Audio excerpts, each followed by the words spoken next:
ഓരോരുത്തർക്കും ഓരോ ദേവതകളായിട്ട് ഐഡൻറ്റിഫിക്കേഷൻ ഉണ്ടാകും. നമ്മൾ ഓരോ സബ്ജക്റ്റ് പഠിക്കുന്ന പോലെ തിരഞ്ഞെടുക്കുന്ന ദേവത അവരുടെ സ്വഭാവത്തിനും ലക്ഷ്യത്തിനും അനുസരിച്ചായിരിക്കണം. കലാകാരന്മാരുടെ ദേവത എന്ന് പറഞ്ഞാൽ സരസ്വതിയാണ്. സാരസ്വതം എന്ന് പറഞ്ഞാൽ ഒഴുക്ക് എന്നതാണ്. അതിന് ഏറ്റവും പ്രിയപ്പെട്ട ദേവത പരാശക്തിയാണ്, മൂകാംബിയാണ്. യഥാർത്ഥത്തിൽ സ്പേസ് കൊണ്ടൊന്നുമില്ല. അങ്ങനെ ചിന്തിച്ചാൽ അവിടെ പോകേണ്ട കാര്യമില്ല. ആലപ്പുഴ, എറണാകുളം ഇതൊക്കെ ഉണ്ടെന്ന വിചാരം. ഇതൊന്നുമില്ലെങ്കിലോ, ഇത് സ്ഥാപിച്ച ശങ്കരാചാര്യർ പറഞ്ഞു, അമ്മയെ ഞാൻ വലിയൊരു തെറ്റ് ചെയ്യാണ്. സ്പേസ് ഇല്ലെങ്കിലും എനിക്കിപ്പോൾ ഒരു സ്പേസ് ഉണ്ടാക്കണം. രൂപമില്ലെങ്കിലും എനിക്ക് രൂപം ഉണ്ടാക്കാതെ ഞാൻ ആയില്ല. ഒരു രൂപം നമുക്ക് ഉണ്ടാക്കിയേ പറ്റൂ. പെട്ടെന്ന് ഫലപ്രാപ്തി കിട്ടുന്ന ദേവതയാണ് ഹനുമാൻ സേവ. ഒട്ടും പ്രതിഫലം ഇച്ഛിക്കാത്ത കർമ്മം, ഇതാണ് ഹനുമാൻ. ഈഗോ ഇല്ലാത്ത അവസ്ഥ. ഉച്ഛിഷ്ട ഗണപതി. ഉച്ഛിഷ്ടം എന്ന് പറഞ്ഞാൽ എന്തൊരു ചീത്ത വാക്കെന്നാണ് നമ്മുടെ വിചാരം. ഉച്ചിയിലേക്ക് പോകുന്നതിൻ്റെ ശിഷ്ടമാണ് ഉച്ഛിഷ്ടം. ഈ ഓറ എന്നുള്ള ശക്തി വിശേഷമുണ്ട്. ഏതൊന്നിനും അതിൻ്റേതായ ഒരു ഗന്ധമുണ്ട്. ഒരു വ്യക്തിയെ ഓർക്കുമ്പോൾ നമ്മളറിയുന്നില്ല ആ വ്യക്തിയുടെ ഗന്ധം നമ്മളിലേക്ക് വരുന്നുണ്ട്. നമുക്ക് മുമ്പിൽ എത്തേണ്ട സ്ഥലം അറിയുന്നവർക്ക് ഓട്ടോറിക്ഷയും കാറും വിമാനം ഒക്കെ നിൽക്കുക, കയറിയാൽ മതി. നമ്മളിത് അറിയുന്നില്ല. ഒരു സ്ഥലത്തേക്ക് പോകുമ്പോൾ വേറെ സ്ഥലത്തും പോയി തോന്നും. എന്താ ഉദ്ദേശിക്കുന്നത്?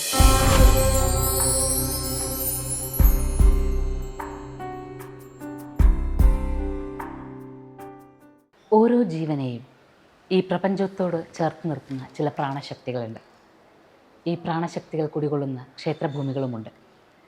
ഈശ്വര സവിധങ്ങളുണ്ട്, ദേവതകളുണ്ട്, ശക്തി സ്വരൂപങ്ങളുണ്ട്. ഓരോരുത്തർക്കും ഇതിൽ വ്യത്യസ്തമായ അനുഭവങ്ങളാണ് ഉണ്ടാവുക. ചിലർ കൃഷ്ണഭക്തരായി മാറുന്നത്, ചിലർ ശിവഭക്തരായി മാറുന്നത്, ചിലർ ദേവി ഉപാസകരായി മാറുന്നത് ഒക്കെയും ഇതിന് പിന്നിലെ ചില ഘടകങ്ങൾ ഒത്തുചേരുമ്പോഴാണ്.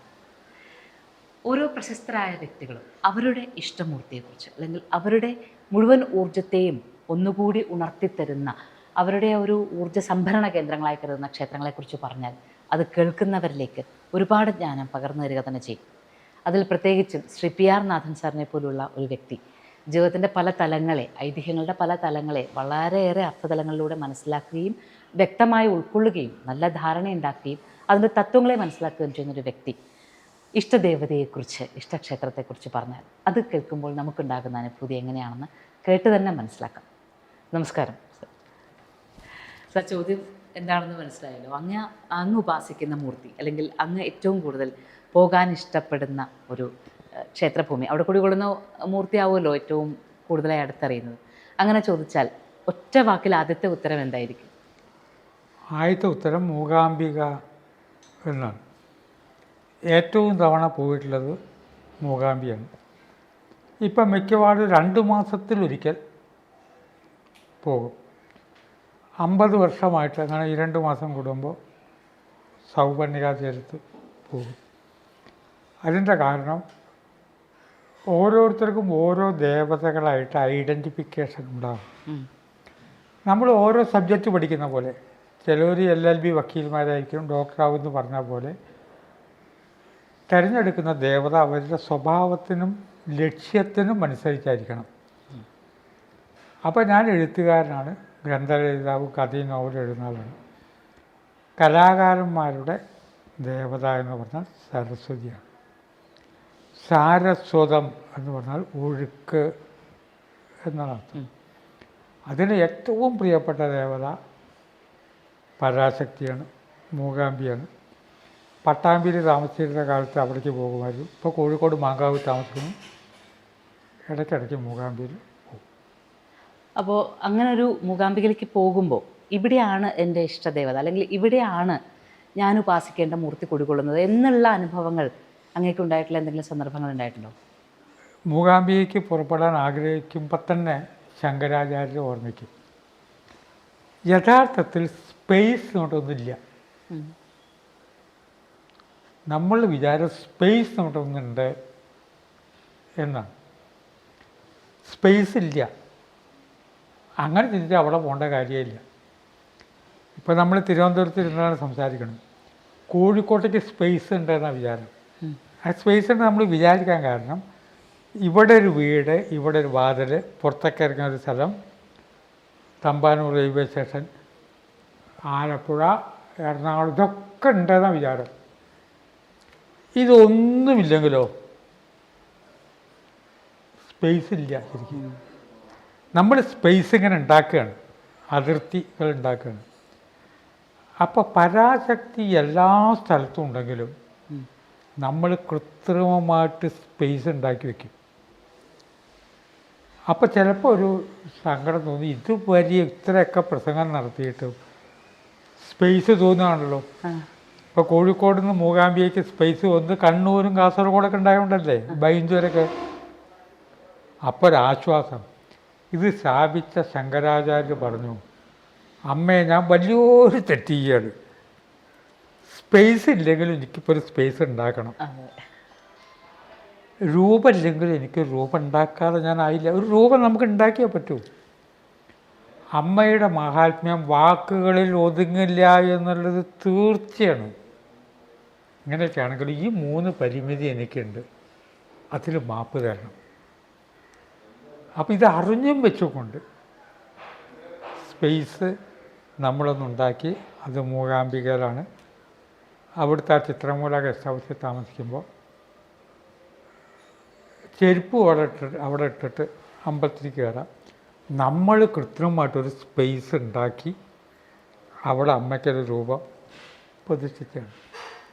ജീവിത ലക്ഷ്യത്തിനനുസരിച്ചുള്ള ദേവതയെ നമുക്ക് തിരഞ്ഞെടുക്കാം. നമ്മുടെ എന്താ ലക്ഷ്യം എന്ന് ആദ്യം നിശ്ചയിക്കണം. കലാകാരന്മാർ, കല എന്ന് പറഞ്ഞാൽ തന്നെ അവരുടെ ദേവതയാണ് മൂകാംബിക. കല നമ്മളിപ്പോൾ പറയണത് എന്താണെന്ന് വെച്ചാൽ ചന്ദ്രക്കലയുണ്ടല്ലോ. ഒരു കല മാത്രമേ നമ്മൾ കാണുന്നുള്ളെങ്കിലും മുഴുവൻ ചന്ദ്രനും അതിലുണ്ട്. കുറച്ചേ നമ്മൾ കണ്ടിട്ടുള്ളൂ. ഇതേപോലെ മുഴുവൻ ജീവിതവും ഈ കലയിലുണ്ട്. നാട് മുഴുവൻ അകത്ത് കാണിക്കുന്നതുകൊണ്ട് നാടകം, നാട് പ്ലസ് അകം എന്ന് പറഞ്ഞ പോലെ ഈ കലയിൽ മുഴുവനുണ്ട്. ഈ കാരണം കൊണ്ട് തന്നെ ഓട്ടം തുള്ളൽ, പാടകം പറയുന്നവർ, ചാക്യാർ കൂത്ത്, കവികൾ, കലാകാരന്മാരാണ് മൂകാംബികയിലേക്ക് ആദ്യം പോയിരുന്നത്. അവിടെ താമസ സൗകര്യമൊന്നും ഇല്ലായിരുന്നു. ഒരു താമസ സ്ഥലവും ഇല്ലാത്ത കാലത്ത് ഞാൻ പോയപ്പോൾ പതിവായിട്ടുണ്ടാകും ഗുരു ഗോപിനാഥ്. തിരുവനന്തപുരത്ത് നിന്ന് ഗുരു ഗോപിനാഥ് അവിടേക്ക് വരും. എന്നോട് പറയും, നട തുറക്കുമ്പോൾ ഗുരു ഗോപിനാഥ് ഓടുകയാണ്. ആ ഓട്ടം അവിടെ എത്തുമ്പോൾ ഞാൻ ചോദിച്ചു, എന്തിനങ്ങനെ ഓടുക? അത് അമ്മയെ കാണാനുള്ളൊരു മോഹം. അന്ന് തിരക്കില്ല. ഇവിടെ മലയാളികൾ ആരെങ്കിലും ഇല്ലാതെ നട തുറക്കില്ല എന്നാണ്. ശരിയാണ്. ഒരു 4-5 മലയാളി അപ്പം നട തുറക്കുമ്പോൾ അവിടെ ഉണ്ടാകും. എനിക്ക് ജീവിതത്തിലൊരു ലക്ഷ്യമുള്ളൂ, നന്നായി നൃത്തം ചെയ്യുക. നൃത്തം ചെയ്യുമ്പോൾ കുഴഞ്ഞ് വീണ് മരിക്കണം എന്നാണ് ആഗ്രഹം. മൂകാംബി നടക്കുന്ന എന്നോട് പറഞ്ഞു. പിന്നീട് പത്രത്തിലാണ് വായിച്ചത്, ദശരഥൻ്റെ വേഷം കെട്ടി ഡാൻസ് ചെയ്യുമ്പോഴാണ് അദ്ദേഹം വീണത്. അത് കവികളുടെയും കലാകാരന്മാരുടെയും ദേവതയാണ്. നമ്മുടെ വാസനയ്ക്കനുസരിച്ച് ദേവതയെ തിരഞ്ഞെടുക്കാമെന്നുള്ളതാണ്. 33 കോടി വികാരങ്ങളില്ലേ നമുക്ക്, ഓരോന്നിനും ഒരു ദേവതയുണ്ട്. ഇപ്പോൾ നമ്മൾ അങ്ങ് പറഞ്ഞു, ഇപ്പോൾ കലാകാർ മാത്രമാണ് മൂകാംബിക, അല്ലെങ്കിൽ കലാകാരന്മാരുടെ ആ ഒരു അങ്ങനെ ഒരു രീതിയുള്ളവരാണെന്ന് പറയും. പക്ഷെ മൂകാംബികയിൽ എല്ലാ ഭക്തരും പോകുന്നുണ്ട്, എല്ലാവർക്കും ആ അമ്മയുടെ ശബ്ദത്തിൽ പ്രത്യേകമായൊരു ഉണർവ് ലഭിക്കുന്നുണ്ട്. പക്ഷെ ഇപ്പോൾ എൻ്റെ ഇഷ്ടദേവത, അല്ലെങ്കിൽ എൻ്റെ കർമ്മങ്ങളിൽ എനിക്ക് ഉണർവ് നൽകുന്ന ദേവത എന്നത് ഒരാളെ എങ്ങനെ കണ്ടുപിടിക്കും എന്നതാണ്. ഒന്നാമത് ഒരു ദേവത പറഞ്ഞാൽ കലാകാരൻ എല്ലാവരിലും ഉണ്ടല്ലോ. നമ്മൾ വാക്കിന് ശുദ്ധി വേണ്ടേ? ആർക്കും വേണ്ടേ?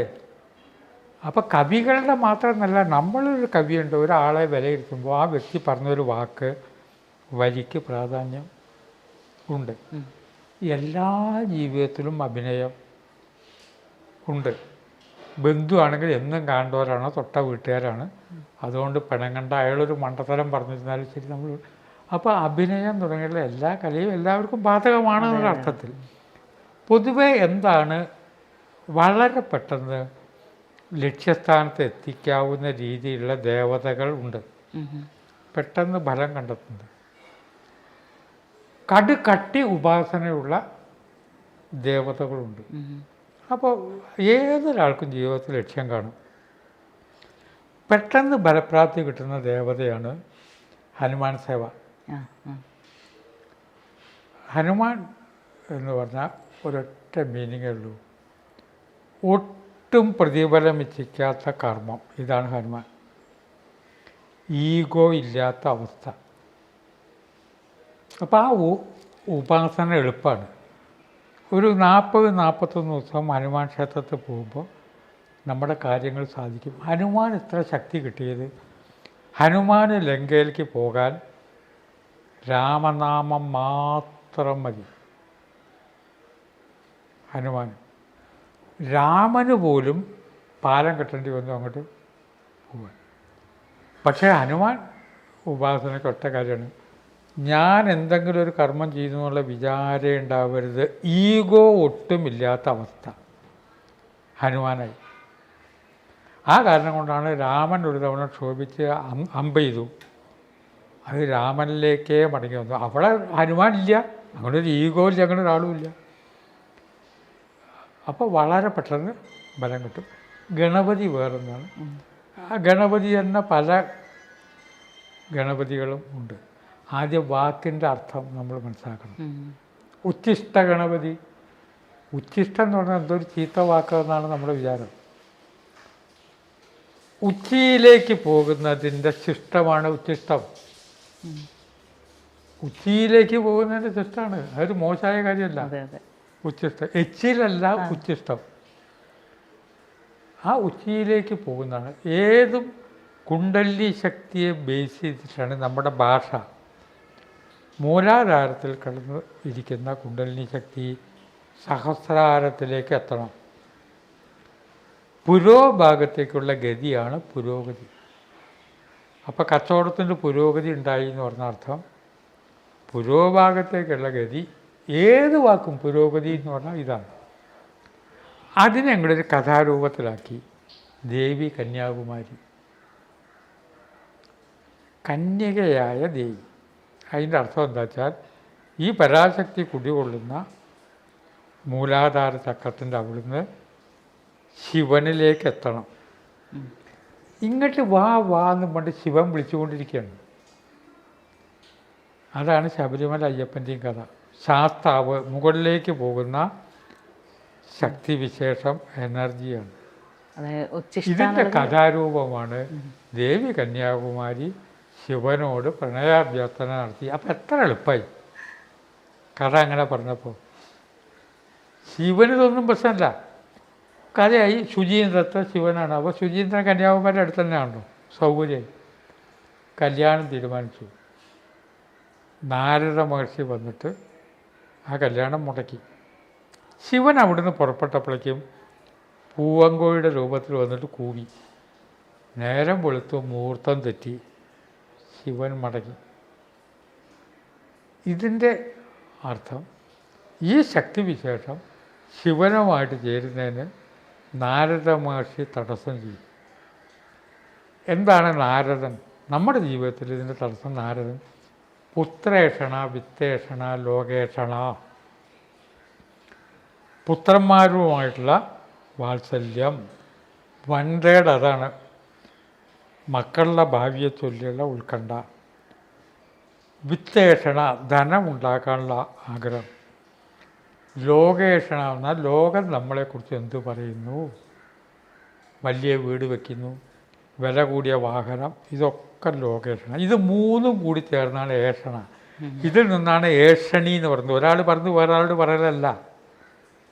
ഇതാണ് നാരദൻ ഏഷണിക്കാരൻ എന്ന് പറഞ്ഞാൽ. നാരദൻ എന്ന് പറഞ്ഞാൽ പ്രപഞ്ചത്തിൽ. ആ നാരദൻ ഇതിനെ തടസ്സപ്പെടുത്തി.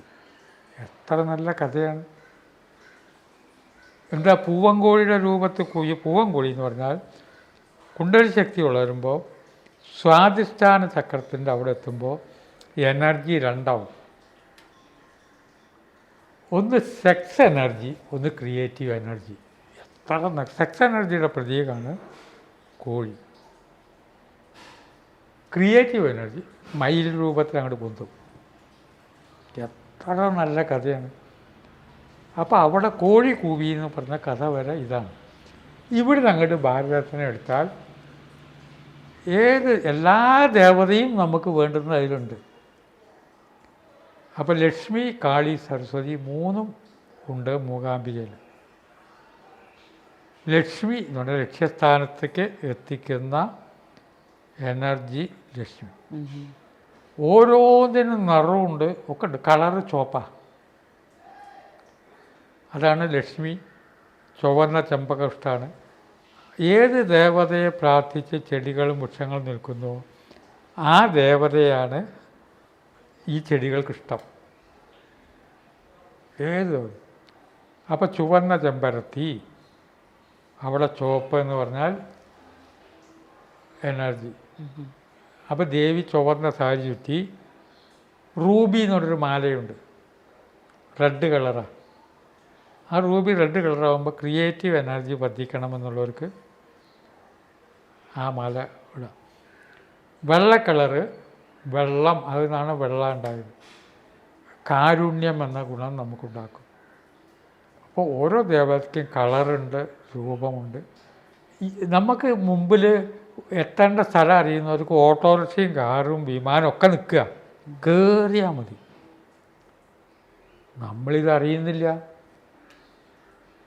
ഒരു സ്ഥലത്തേക്ക് പോകുമ്പോൾ വേറെ സ്ഥലത്തും പോയി തൊഴും. എന്താ ഉദ്ദേശിക്കണം? ഇതിൽ നമ്മുടെ ലക്ഷ്യസ്ഥാനത്ത് എത്താൻ ഹനുമാൻ മാത്രം മതി, ഗണപതി മാത്രം മതി. ഗണപതി നമ്മളെ വളരെ അങ്ങോട്ട് ഉയർത്തും. ക്ലോക്ക് വൈസായിട്ടാണ് പ്രപഞ്ചത്തിൻ്റെ എല്ലാ കാര്യങ്ങളും. ക്ലോക്ക് വൈസാണ്. അതിങ്ങനെ ഒരു പിരിമുറുക്കുന്ന മാതിരിയാണ്.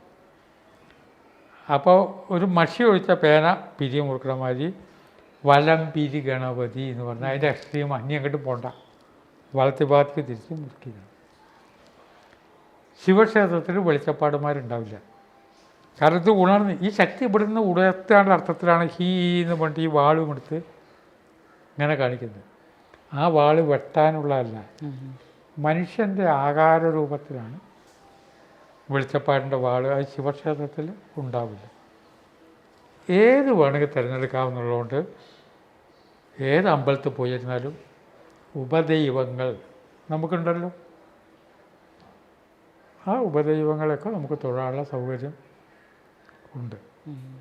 പൊതുവിൽ നമ്മളിവിടെ ഇപ്പോൾ നമ്മുടെ യാത്രകളിലാണെങ്കിലും സാധനകളിലാണെങ്കിലും ധ്യാനത്തിലാണെങ്കിലും ഏത് ക്ഷേത്രമാണെങ്കിലും നമുക്ക് നമ്മുടെ ഹൃദയത്തിലേക്ക് അല്ലെങ്കിൽ നമ്മുടെ ആത്മാവിലേക്ക് നമ്മൾ ഇരിക്കുന്നിടത്തേക്ക് ആ ക്ഷേത്ര സാന്നിധ്യത്തെ അല്ലെങ്കിൽ ഈശ്വരമൂർത്തിയെ നമുക്ക് കാണാനാകുന്ന ഒരു തലം, അതിനെക്കുറിച്ചും നമ്മൾ പറയാറുണ്ട്. എന്നാൽ അതേപോലെ തന്നെ ചിലപ്പോൾ നമുക്ക് ക്ഷേത്രങ്ങളിൽ പോയാൽ മാത്രം അനുഭവവേദ്യമാകുന്ന ഒരു ഊർജ്ജതലം. ഇത് രണ്ടും ഒന്ന് തന്നെയാണ് എങ്കിലും രണ്ട് ഘട്ടങ്ങളിൽ നിൽക്കുന്ന, നേരത്തെ സ്വാധിഷ്ഠാന ചക്രത്തിൻ്റെ രണ്ട് ഊർജ്ജങ്ങളെന്ന് പറഞ്ഞ പോലെ തന്നെ രണ്ട് തട്ടത്തിൽ നിൽക്കുകയാണ്. അതിൽ തട്ടകം എന്ന വാക്ക് പ്രയോഗിക്കുമ്പോൾ അങ്ങ് ഏതർത്ഥത്തിലാണ് പറയുന്നത്? 3 ഡൈമെൻഷനായ ഏതൊന്നിൻ്റെ ചുറ്റും ഒരു ശക്തി കറങ്ങുന്നുണ്ട്. 3 ഡൈമെൻഷനായ ഏതൊരു ശക്തി, അത് അചേതന വസ്തു എന്ന് പറയുന്നതിൻ്റെ ചുറ്റും ശക്തി പോകുകയും ചെയ്യുന്നുണ്ട്. അത് പ്രകടമല്ല. പക്ഷേ മനുഷ്യരിൽ, പക്ഷികളിൽ, ബാക്കി ജീവജാലങ്ങളിൽ ഈ കറങ്ങുന്ന ശക്തി വിശേഷം പ്രകടമാണ്. നമ്മുടെ ഓറ എന്നുള്ള ശക്തിക്ക് ദോഷം വരുമ്പോൾ രോഗം വരും. ആളുകൾ നമ്മളെ വെറുക്കും. നമ്മളൊരാളെ വെറുക്കുന്നതിൻ്റെയൊക്കെ പിന്നിലെ കാര്യം നമ്മുടെ ഓറ എന്നുള്ളതാണ്. ഈ ഓറ എന്നുള്ള ശക്തിവിശേഷമുണ്ട്. ഏതൊന്നിനും അതിൻ്റേതായ ഒരു ഗന്ധമുണ്ട്. ഒരു വ്യക്തിയെ ഓർക്കുമ്പോൾ നമ്മളറിയുന്നില്ല ആ വ്യക്തിയുടെ ഗന്ധം നമ്മളിലേക്ക് വരുന്നുണ്ട്. നായയും പൂച്ചയും പട്ടിയൊക്കെ എല്ലാവരെയൊക്കെ തിരിച്ചറിയുന്നത് ഗന്ധത്തിലൂടെയാണ്. ഈ ശക്തിവിശേഷം ഒരു അമ്പലത്തിൽ വിഗ്രഹം പ്രതിഷ്ഠിച്ചാൽ അതിൻ്റെ ചുറ്റും സ്വാഭാവികമായിട്ടുണ്ടാവും. നമ്മുടെ വീട്ടിൽ ആവശ്യമില്ലാത്ത വസ്തുക്കൾ കൊണ്ടുവന്ന് വെക്കരുത്. ഒരാവശ്യമില്ലാത്ത വസ്തു കൊണ്ടുപോയി വെക്കരുത്. ഒരു വീട്ടിൽ നിരന്തരമായിട്ട് ടെൻഷനും ദുഃഖവും പ്രോബ്ലം വന്നു. അപ്പോൾ എതിച്ച് ആ വീട്ടിൽ പോയപ്പോൾ അവർക്ക് തന്നെ എന്താണെന്നറിയാത്ത ഒരു ദേവതയെ ആരോ കൊണ്ടുവന്ന് വെച്ചിരിക്കുന്നു മേശപ്പുറത്തെ. കണ്ട കോസ്റ്റയാ തോന്നും. അപ്പോൾ അതൊന്നും എടുത്ത് മാറ്റാൻ ഞാൻ പറഞ്ഞു. അതിൻ്റെ കാരണം ആ ദേവത മോശമാവുന്നില്ല, നമുക്കറിയില്ല. നമ്മൾ സംസാരിക്കുന്ന ഇടയ്ക്ക് അജ്ഞാതനായ ഒരാൾ മീശയൊക്കെ വെച്ച് നിന്നാൽ ഇയാൾ ആരാന്ന് അറിയണതിൻ്റെ മുമ്പ് നമ്മുടെ തടസ്സം വരില്ലേ? ആ ആളാരറിയണ്ടേ? ആവശ്യമില്ലാതെ ഓരോന്ന് കൂട്ടിക്കൊണ്ടേ വെക്കരുത്, ഒരു കാര്യമില്ലാതെ. അപ്പോൾ ഈ ശില്പങ്ങളൊന്നും വെക്കരുത് എന്ന് വരെ പറയുന്നുണ്ട്. ആവശ്യമില്ലാത്ത ശില്പങ്ങൾ. ദേവതയ്ക്ക് ചുറ്റും ഒരു ശക്തി ഫോം ചെയ്യും. തട്ടിൻ്റെ അകം തട്ടകം. അപ്പോൾ ചെറിയ ഭഗവതി വരും. എൻ്റെ പട്ടാമ്പിയിൽ കടപ്പറമ്പത്തുകാവ് എന്ന് പറഞ്ഞാൽ ഭഗവതിയുടെ തട്ടകമാണ് ആ സ്ഥലം എന്ന് പറയും. അത്രയും സ്ഥലം. അവിടെ തട്ട എന്ന് പറഞ്ഞാൽ അത്രയും അവരുടെ ശക്തിവിശേഷം ഉണ്ട്. ഒരു സർക്കാർ ഓഫീസിൽ ആ മേലുദ്യോഗസ്ഥൻ്റെ ഒരു തട്ടകമാണ് ആ സ്ഥലം, വേണമെങ്കിൽ നമുക്ക് വ്യാഖ്യാനിക്കാം. അത്ര അതിർത്തി ആണ്. നമ്മൾ ഒരിടത്തിരിക്കുമ്പോൾ നമ്മുടെ ഒരു തട്ടകമാണ്. ഇത് സകല ജീവിക്ക് അറിയും. ഞാൻ വീടിൻ്റെ മുമ്പിൽ അവിടെ കസേരട്ടിരിക്കുമ്പോഴേ ചില നായകൾ അതിലെ വരും. എന്നിട്ട് വന്നിട്ട് ഇങ്ങനെ നോക്കുമ്പോൾ നിങ്ങൾ വലിയ ആളാണ്, നിങ്ങൾ വാങ്ങിയ സ്ഥലമൊക്കെ നമുക്കറിയാട്ടോ, ഇതിലൊന്ന് പോയിക്കോട്ടെ, അവൻ്റെ അഭിനയം ഒന്ന് കാണണം. എന്നിട്ട് പതുക്കെ ഒന്ന് കുഞ്ഞിപ്പുറത്ത് കൂടെ പോകുമ്പോൾ നായയുടെ തട്ടകം നമുക്കും ബാധകമാണ്. നായക്ക് അവൻ്റെ തട്ടകത്തിൽ നിൽക്കുമ്പോൾ ആ ഭാഗത്തേക്ക് പോയാവും കുറച്ച് കാണും. ഈ തട്ടകം എന്നുള്ളത് ശക്തിയുള്ള ദേവാലയങ്ങളുണ്ട്. ഹിമാലയം പൊതുവെ ഉന്ന സ്ഥലമെന്നില്ല, എല്ലാ സ്ഥലത്തും ഈശ്വര സാന്നിധ്യം ഉണ്ട്. അപ്പോൾ ആദിപരാശക്തിയായ ഭഗവതിയുടെ തട്ടകം എന്ന് പറഞ്ഞാൽ ഈ പ്രപഞ്ചം മുഴുവനും ആ തട്ടകമല്ലേ? പലതാണെങ്കിലും അതിനൊരു സ്പേസ് കൊടുത്തുകൊണ്ട് ശങ്കരാചാര്യർ സ്ഥാപിച്ചതാണ് മൂകാംബി. ഈ തട്ടകം പ്രപഞ്ചമാസകലമുണ്ട് പരാശക്തിയുടെ. അതുകൂടാതെ ശങ്കരാചാര്യർ അത് സ്ഥാപിച്ചപ്പോൾ അതിനൊരു തട്ടകം ഉണ്ട്. ഗുരുവായൂർ ക്ഷേത്രത്തിനാകട്ടെ ഇഷ്ടംപോലെ പരന്ന് കിടക്കുന്ന സമുദ്രതീരത്തെ അമ്പലമാണ്, ഒഴുകി എത്തിയതാണല്ലോ. പക്ഷെ അവിടെയൊക്കെ മാറ്റി സ്പേസ് ഡിവൈഡ് ചെയ്ത് ശക്തിവിശേഷം അങ്ങനെ പറയുന്ന ശ്രീരാമകൃഷ്ണ പരമഹംസർ പറഞ്ഞതുപോലെ ഈ പ്രപഞ്ചം മുഴുവൻ നിറഞ്ഞു നിൽക്കുന്ന വായുവിനെ നമുക്ക് ഉഷ്ണകാലത്ത് അനുഭവിക്കാൻ വേണ്ടി ഒരു ഫാനിലേക്ക് കേന്ദ്രീകരിച്ച് നമ്മളൊരു സ്വിച്ച് ഇട്ടതുപോലെ ഈ പ്രപഞ്ചം മുഴുവൻ നിറഞ്ഞു നിൽക്കുന്ന പരാശക്തിയെ ശങ്കരാചാര്യർ നമുക്ക് അനുഭവിക്കാൻ വേണ്ടിയിട്ട് ആ തട്ടകത്തിലേക്ക് കൂടുതലായി അനുഭവവേദ്യമാക്കി തന്നു. എല്ലായിടത്തും വെള്ളമുണ്ടെങ്കിലും കിണറിൽ വെള്ളം ഒരിടത്ത് കൂടുതലുണ്ടല്ലോ. കിണറിൽ കേന്ദ്രീകരിച്ച പോലെ അമ്മയുടെ തട്ടകം മൂകാംബികയുടെ പ്രത്യേകത. 50 കൊല്ലം മുമ്പ് അവിടെ ചെല്ലുമ്പോൾ താമസ സൗകര്യം ഒന്നുമില്ലാത്ത സ്ഥലമായിരുന്നു. ഇതേപോലെ ആളുകളെ വരുള്ളൂ. അടികമാരുടെ നാഗരാജ അടിക എന്ന് ഒരു അടികയുടെ വീട്ടിൻ്റെ വരാന്തയിലാണ് ഞാൻ പോയി കിടന്നിരുന്നത്. ഇന്നും ആ ക്ഷേത്രത്തിൻ്റെ പ്രത്യേകത ആ തട്ടകം മുഴുവൻ ശക്തിവിശേഷം ഉണ്ട് എന്നുള്ളത് നമ്മൾ ആ വേവ് ലെങ്ത് ചെല്ലുമ്പോൾ നമുക്ക് ഫീൽ ചെയ്യും. ആ വേവ് ലെങ്ത്തിനെ കുറിച്ച് അറിയാം. ഇന്നിപ്പോൾ അവിടെ ധാരാളം ഫ്ലാറ്റുകൾ വന്നിട്ടുണ്ടെങ്കിൽ ശരി, അവിടെ ഇരിക്കുന്ന പലരും അവിടെ താമസിക്കുന്ന പലരും അമ്പലത്തിലേക്ക് എപ്പോഴും പോകണമെന്നില്ല, പോവാറുമില്ല. ഞാൻ പോയാൽ താമസിക്കുന്ന ഒരു ഗായത്രി അമ്മയുടെ ഫ്ലാറ്റുണ്ട്. സന്യാസിനിയാണ് അവർ പറയാറുണ്ട്, തവണ പോയപ്പോഴും പറഞ്ഞു ഞാൻ അമ്പലത്തിലേക്ക് അങ്ങോട്ട് പോവാറില്ല, ഇവിടെ ഇരുന്നാൽ മതി എന്ന്. അത് കറക്റ്റാണ്. ഈ തട്ടകം എല്ലാ കാര്യത്തിലും ഉണ്ട്. ജീവിതത്തിലെ വാസ്തുവിന്, കെട്ടിടങ്ങൾക്കൊക്കെ. കെട്ടിടങ്ങളിൽ ഇങ്ങനെ ഓരോന്ന് വെച്ചാൽ കെട്ടിടങ്ങൾക്ക് ഭീതി എന്നുകൊണ്ടൊന്ന് വരുന്നുണ്ട്. ഭീതി 250 കൊല്ലം പഴക്കമുള്ള ഒരു കെട്ടിടമേ കോഴിക്കോട് മാങ്കാവിലുണ്ടായിരുന്നുള്ളൂ. പെരുമ്പലാവിൽ വീട്, അവിടെ ഞാൻ താമസിച്ചിരുന്നു. അത് പൊളിക്കേണ്ടി വന്നു. ഇപ്പോൾ മദ്രാസിൽ ദക്ഷിണ ചിത്ര എന്നുള്ള സ്ഥലത്ത് ആ വീട് അങ്ങനെ കൊണ്ടുപോയി സ്ഥാപിച്ചിട്ടുണ്ട്. പഴയ 8 വീട് എങ്ങനെ അറിയാം. പൊളിക്കേണ്ടി വന്ന് ചുറ്റും വീട് വരുമ്പോൾ ഇതിനെ ഭീതി വരും. ഇതാണ് ഗ്രാമത്തിൽ താമസിക്കുന്ന സുഖം. ഇപ്പം എല്ലാ സ്ഥലത്തും നഗരമാണെങ്കിലും നഗരത്തിൽ കിട്ടില്ല. കാരണം നഗരത്തിൽ ചുറ്റും വീടും ഈ വീടിനേക്കാൾ വലിയ വീട് അപ്പുറത്ത് വരുമ്പോൾ അതിൻ്റെ ഒരു ഭീതി എന്നുള്ള വാക്ക് ഇതിനെ ബാധിക്കും. അപ്പോൾ പീസ് ഓഫ് മൈൻഡ് കിട്ടില്ല. അപ്പോൾ പൊതുവേ തുറസായ സ്ഥലത്ത് ക്ഷേത്രം നല്ല വിസ്താരത്തിൽ നിൽക്കുകയും നദിക്കരയിലൊക്കെ ആകുമ്പോൾ നമുക്ക് പീസ് ഓഫ് മൈൻഡ് കിട്ടും. ഒരു ക്യാൻസർ ആസ്പത്രിയിൽ എൻ്റെ അമ്മ അസുഖമായിട്ട് കിടക്കുമ്പോൾ ഒഴിവ് കിട്ടിയപ്പോൾ ഞാൻ അവിടെ വലിയൊരു പള്ളിയിലേക്ക് ചെന്നു. ക്രിസ്ത്യാനികളുടെ പള്ളിയാണ്. വലിയൊരു ഹാളുണ്ട്. അപ്പോൾ ഞാൻ പിറകുന്ന ഒരാൾ വന്നു, പി ആർ നാഥനല്ലേ എന്ന് ചോദിച്ചു. ഡോക്ടറാണ്. ഇവിടെ വരുമ്പോൾ എനിക്കൊരു പീസ് ഓഫ് മൈൻഡ് കിട്ടുന്നുണ്ട്, എന്താ കാരണം എന്ന് എന്നോട് ചോദിക്കാം. ഞാൻ പറഞ്ഞു അത് കിട്ടും, അതുകൊണ്ടല്ലേ ഞാൻ ഇങ്ങോട്ട് കയറി വന്നു. കാരണം ഒന്നുമില്ല അവിടെ. നമ്മൾ ഓരോന്ന് കൊടുന്ന് വെക്കും തോറും ഈ ഭീതി എന്നുള്ളത് നമ്മളെ ബാധിക്കും വെറുതെ. അപ്പോൾ അത് കംപ്ലീറ്റ് തുറന്ന് കിടക്കുമ്പോൾ എന്തായി, നമുക്ക് കൂടുതൽ സന്തോഷവും പീസ് ഓഫ് മൈൻഡും കിട്ടും. അപ്പോൾ ഒരു പ്രതിമ പോലും ആവശ്യമില്ലാതെ കൊണ്ടുവന്ന് വെക്കരുത്. തട്ടകം എന്ന് പറഞ്ഞാൽ അങ്ങനെ പ്രധാന ശക്തി ക്ഷേത്രങ്ങളിൽ ഓരോന്നിനും പ്രാധാന്യമുണ്ട്. ശൃംഗേരിക്ക് പ്രാധാന്യമുണ്ട്, തിരുവണ്ണാമലയ്ക്ക് പ്രാധാന്യമുണ്ട്. വളരെ പവർഫുള്ളായുള്ള ചാർജുള്ള സ്ഥലമാണ് മൂകാംബിക. മത്തിക്കെട്ടിൽ പ്രത്യേകിച്ചും വനദുർഗ റെസിസ്റ്റിംഗ് പവറാണ് അവിടുത്തെ പ്രതിഷ്ഠ. അമ്പലമില്ല. പ്രതിരോധ ശക്തിയെ പ്രതിരോധിക്കാൻ പിന്നെ ഒരു കെട്ടിടം വേണ്ട. അതുകൊണ്ടാണ് ഇത്തരം അമ്പലങ്ങളിൽ കെട്ടിടം ഇല്ല.